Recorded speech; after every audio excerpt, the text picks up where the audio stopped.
So Emma, what does the area mean to you personally? Okay, well, I've lived there a very long time, most of my life, and I've had my children. Our children have grown up there, so I know people from everything from nursery to ballet school to judo, all the school mums, and half the neighbourhood really. So it's a very tight-knit neighbourhood, and quite a slow turnover, thank heavens, despite attempts at gentrification. But as a lot of us have known each other forever. It's a real community feel, isn't it? It's a real community, yeah. And I just want to go back to that day, the 14th of June 2017. Yeah. What was the impact on the community? You were on the ground straight away on that day. What was the real impact of that? People were just devastated. I arrived there in the early hours. I'd been a Member of Parliament for 4 days, which had been such a shock. And I arrived there, and interestingly, people go, "Oh, Emma's here," and they imagined that I had a whole office of people to help me, and it was just me and my phone. But people were absolutely devastated. There were people screaming, crying. Some people, when I got there, were on the phone to their friends in the tower as unspeakable things were happening within the tower. You imagine how traumatising that is. And so they heard everything until the phone stopped working.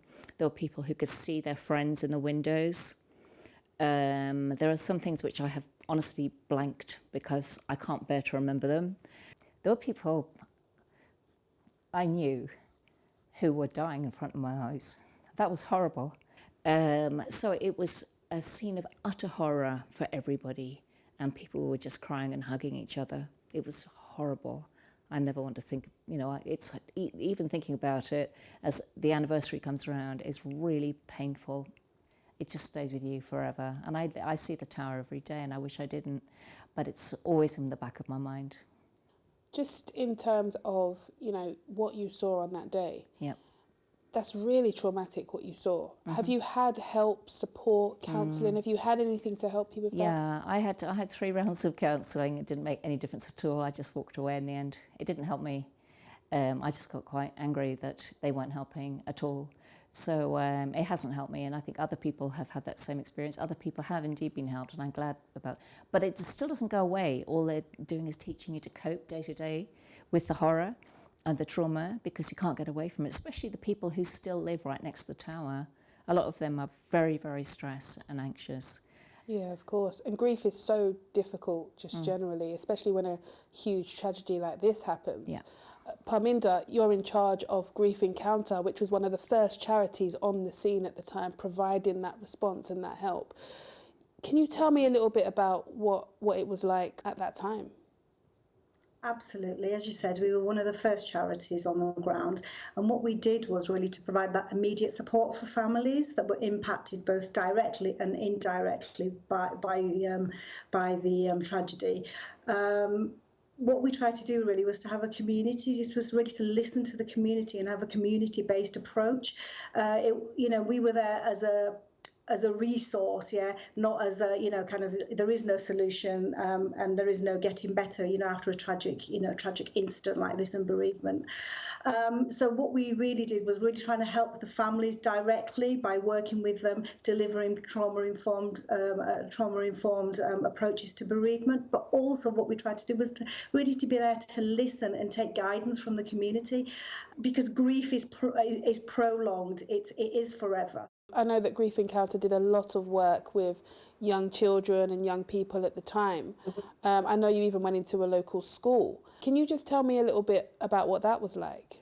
Absolutely, and I think it is that community-based approach, because it's not just the people that are directly affected, but like you said, even visibly seeing the building, being there when you can smell smoke, and the effects of the fire were for days, weeks. They last for days and weeks, and children being able to just having to look at that and to be around that presence. So it's all the things that trigger you, such as smell, visual aid. So one of the things that we did was provide counselling and therapeutic interventions, trauma-based, though very much with a trauma lens, directly within the school. We provided summer camps and worked with a theatre company. Again, we know that working creatively with children in particular is a real good way for them to express themselves, when you can't find the right words, because there are not the right words. So we did lots of drama therapy, art therapy based workshops which we continue to do. And you're very close to the community, so just from what you know about the community on the ground, how are they feeling? Well, there's huge frustration at the moment about the delayed final report of the Grenfell inquiry. And then, of course, the news that the police investigation is going to be yet another year and a half probably before anyone's arrested. There's no accountability. A lot of people are genuinely in bits. And the children, interestingly, some of the children born since the fire have trauma because it's all around them. But especially young people, teenagers and so on. There's one of our local charities, Kensington Chelsea Foundation, did a fantastic report recently, and they were looking at the effect of school children, especially teenagers, on their mental health. And mental health is really appalling, actually. And of course, that affects their schooling and the number of children who are getting suspended from school and so on. So a lot of the parents come to me, and I'm the sort of unofficial auntie of the area, and they tell me their troubles just to get it off their chest. A lot of their children are in a really bad state, and they're sort of closing in, especially when the anniversary comes around. They either just go away or they shut themselves in their room. There are still, I do hear occasionally, and I'm sorry to say, that there are children self-harming, and there was a lot of that after the fire. I'm really worried about our young people, and thank Parminder for the brilliant work she's doing, absolutely. There's a lot of kids out there who are really struggling, and it's not acknowledged, and people just get impatient with them and don't really understand. And we have got the 7th anniversary approaching, 7 years since the tragedy itself happened. Do you think anything's changed in the last 7 years? It's been at snail's pace, really. I've been working even out of Parliament. I was there for 2.5 years in Parliament, doing my best to shift the laws and get the laws changed so that this doesn't happen again. That has been done at snail's pace. And there's lots of reasons for them, and some of them political and economic, and that's very, very wrong. But I've been working since Parliament as well on various bits of legislation with different organisations. We cannot let this happen again. And as we are today, it could happen tonight. That terrifies me, it really frightens me. And there are people all over the country in unsafe homes with flammable cladding and so on, lots of fire safety issues, and they can't sleep at night.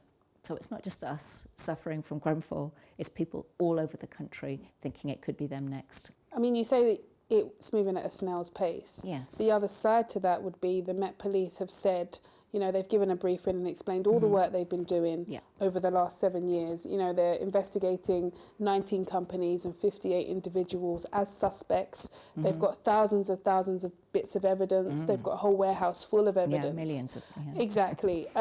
Some would argue that it actually takes this amount of time to do that. Oh, no, absolutely. They're definitely doing a very thorough job, as indeed the chair of the inquiry is. I wasn't at all sure about him when he started, but he's been incredibly thorough. That's fair enough. It's still frustrating for people who want resolution. And part of their trauma is because nobody has been held accountable. It's that accountability that is missing for a lot of people. And Parminder, I just want to come back to you quickly. We're talking about grief. We're talking about 7 years since the tragedy happened, possibly 10 years until someone is held accountable.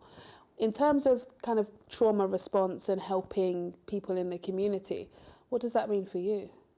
But what is really important is that we continue to support children and young people and families throughout this process, for whatever amount of time it takes, so that there is something available to them. And I think that's what we want to do as a charity, is continue to be there to provide support for the communities. One of the quotes that we had from a child at the time who was 10 years old, so would be 17 now, is that he described it as one of the worst possible nightmares, and about their world being changed overnight in an unimaginable and bad way.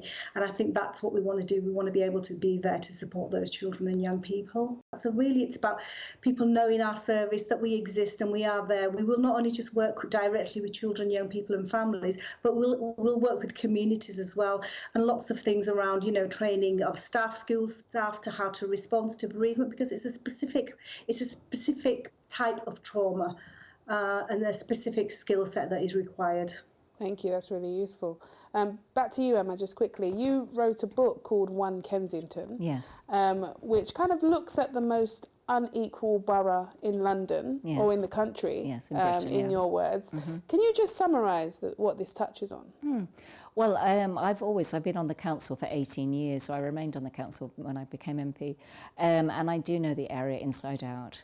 And I was always very aware of the inequalities, and I did some research in about 2013, 2014. I thought, oh my goodness, it's the most unequal borough in Britain. But it follows the story from somebody who was there at all these meetings, and who's been through the accounts of the council for 18 years, and I know where their money is, and they, you know what, they should look after people better. That is my frustration. The money has been there, and they haven't used it.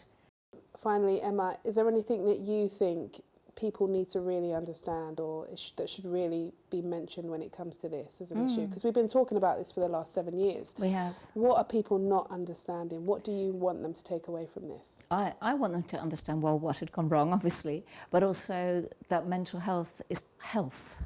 And actually, it's not just, we should be able to talk about it. Men should be able to talk about it. Older men who are very unwilling to do so should be able to admit it. And that, you know, it is becoming more normal now, but there are still a lot of people who do not want to admit that their daily struggles, and it should be more acceptable, especially in a situation like this. People should not be ashamed. I've spoken to men who refuse to have counselling because they think of themselves as proper men, but actually are very, very scarred by it, and that's a huge shame. So it's really, there should be parity between physical and mental health.